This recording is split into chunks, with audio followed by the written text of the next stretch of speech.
Serial Anupama में दिग्विजय ने बचाई जयू की जान। यहाँ पर जहाँ रोजी ने अनुपमा से बदला लेने के लिए उस छोटी सी बच्ची की जिंदगी को दांव पर लगा दिया है।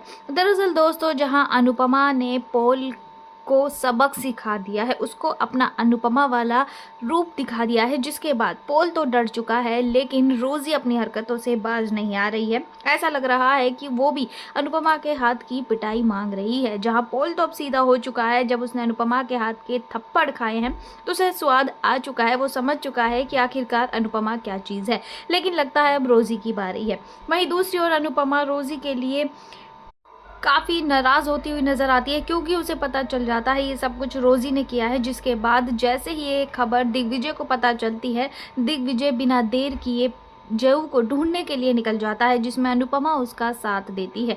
यहाँ पर जैसे ही वो लोग ढूंढते हैं, आगे निकलते हैं, तो पता चलता है किसी बंद कमरे में से जयू की रोने की आवाज़ आ रही है। जैसे ही वो उस रूम में जाते हैं तो देखते हैं कि जयू बेहोश पड़ी है, और वो बताती है कि रोजी ने उसके साथ ये सब किया है। जिसके बाद अब दिग्विजय और अनुपमा मिलकर रोजी की अच्छी खासी क्लास लगा देते हैं, और अनुपमा से बचना अब रोजी के लिए नामुमकिन हो जाने वाला है, क्योंकि चाहे अब रोजी पाताल में ही क्यों ना जाके छुप जाए, लेकिन वो अनुपमा से नहीं बच पाएगी। जिसके बाद अनुपमा रोजी की काफ़ी अच्छी खासी धुलाई करती है।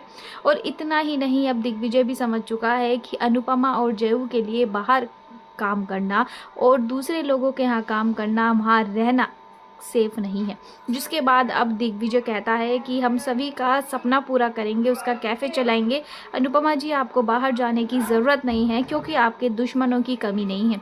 यहाँ पर अनुपमा और दिग्विजय मिलकर सभी के उस सुंदर से सपने को पंख देते हैं, और उस सपने को पूरा करते हुए नजर आने वाले हैं। वेल, सीरियल में आया ये ट्विस्ट आपको कैसा लगा? कमेंट सेक्शन में अपनी राय ज़रूर से ज़रूर दीजिएगा।